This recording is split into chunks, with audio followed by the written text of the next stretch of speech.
후보자께서 잘 아시겠지만 윤석열 정부에서 여가부를 폐지하겠다 그랬어요. 근데 결국 이제 폐지는 하진 못했습니다. 그러다 보니까 여가부가 정상적으로 좀 운영되기 어려웠고, 저희가 이제 이 여가위에서 여가부 그 담당 공무원들을 이렇게 접하면서 보니까 사기도 많이 떨어져 있어요. 예, 여가부가 이렇게 행정부처로서 좀 정상적으로 안 돌아간다, 그런 느낌들을 많이 받았습니다. 어찌 보면은 후보자께서 장관이 되시면은 이제 거의 망가진 부서를 다시 일으켜 세워야 되는 그런 상황에 있어요. 그런 거에 대해서 충분히 인지하고 계십니까? 네, 인지하고 있습니다, 위원님. 짧은 시간이었지만 그래도 여가부 담당자들, 국장들 뭐 많이 만나보셨을 텐데 이분들 그 같이 여가부를 다시 일으켜 세워야 되겠다, 이런 어떤 분위기들을 좀 만들어 나갈 수 있을 것 같습니까? 최선을 다하겠습니다. 또 한편으로 여전히 여가부 폐지해야 된다, 그런 또 주장하시는 분들도 있어요. 아마 이제 그 우리 야당도 뭐 그거에 대해서는 지금 충분히 정리돼 있다, 이렇게 지금 보기는 어려운데, 그런 부분에 대해서 또 설득을 해 나가야 되는 작업도 좀 필요한데, 여가부를 폐지하겠다고 주장하시는 분들의 논리가 무엇인지 이런 걸 좀 파악을 하고 설득해 나가는 부분에 대해서는 어떻게 충분히 해 나가실 수 있습니까? 그렇게 하겠습니다, 위원님. 위원님께도 많이 여쭙겠습니다. 근데 이제 이게 간단한 게 아니라 또 한편으로는 그 여가부의 일을 보니까 이제 제가 파악해 보기로는 여가부 자체 일도 중요한데, 여가부 자체 일은 사실 이렇게 크지도 않아요. 조직도 작고 예산도 작고 그래요.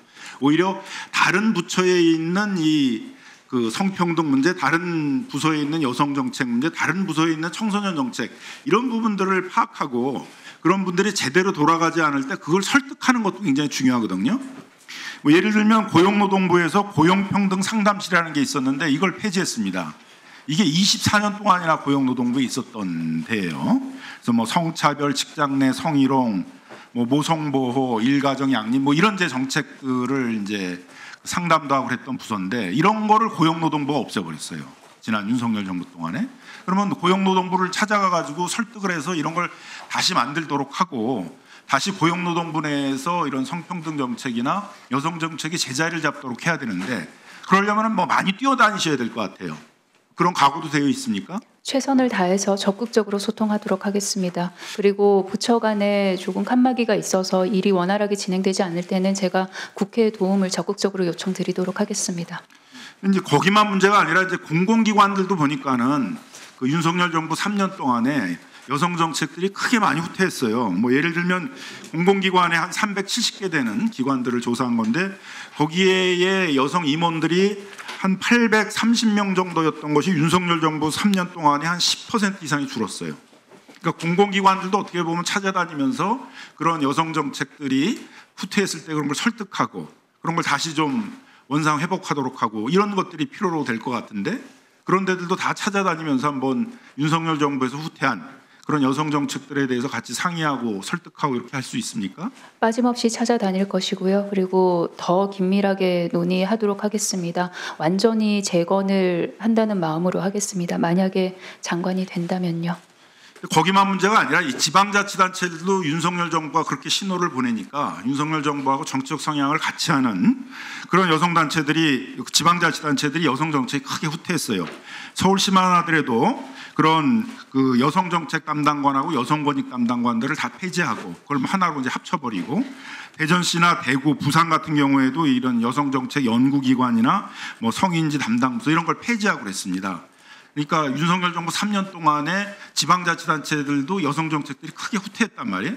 어떻게 보면 이런 지방자치단체들하고도 열심히 간담회도 하고 윤석열 정부에서 후퇴했던 거, 윤석열 정부가 어떻게 보면 의도적으로 후퇴시킨 그런 부분들을 다시 복구시켜야 되는데, 그런 활동도 열심히 할 수 있습니까? 아주 적극적으로 하도록 하겠습니다, 위원님.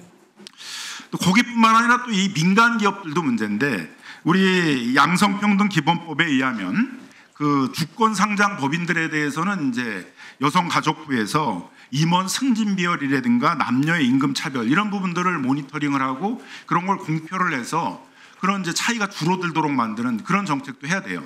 뭐 예를 들면은 그 블랙록이라고 그래가지고 미국의 그 최대 투자기관이 있는데, 거기가 ESG 경영을 부르짖으면서 2018년도에 여성 임원이 2명 미만인 그런 기업들에 대해서는 투자를 철회하겠다, 뭐 이런 압박을 가해가지고 이제 미국 내에 있는 많은 기업들이, 또 세계적인 기업들이 여성 임원들을 임명하도록 하고 이런 정책들을 유도해낸 것들도 있어요.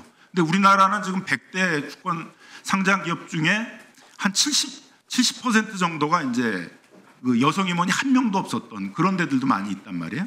그래서 저는 이제 이런 정책을 여성가족부 장관이 제대로 하려면은 이런 주권상장 법인들 중에 주요 기업들은 또 찾아다니면서 이렇게 세계적인 다른 기업들에 비해서 여성 정책들이 크게 후퇴하고 있는 데들도 마찬가지로 설득도 해야 되고, 그렇게 하지 않을 경우에는 지금 뭐 블랙록 같은 투자 기업들이 했던 것처럼 어떤 그 유도를 하는 여성 정책들을 제대로 그 ESG 경영에 반영하도록 하는 이런 활동도 해야 된다고 생각을 하는데 어떻게 생각을 하세요? 위원님 말씀에 동의합니다. 위원님께서 말씀 주셨듯이 결국은 여성 정책이라는 것이 국가 발전 그리고 존립에까지 큰 영향을 미친다고 생각을 합니다.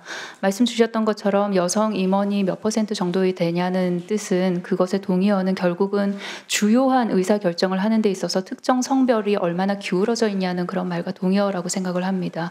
보다 다양하고 종합적인 시각으로 의사결정을 할 수 있다면 기업 자체도 의사결정에 대한 리스크를 훨씬 줄일 수 있을 것으로 생각을 합니다. 보다 적극적인 모습으로 민간 기업들과도 만나고 소통하도록 하겠습니다.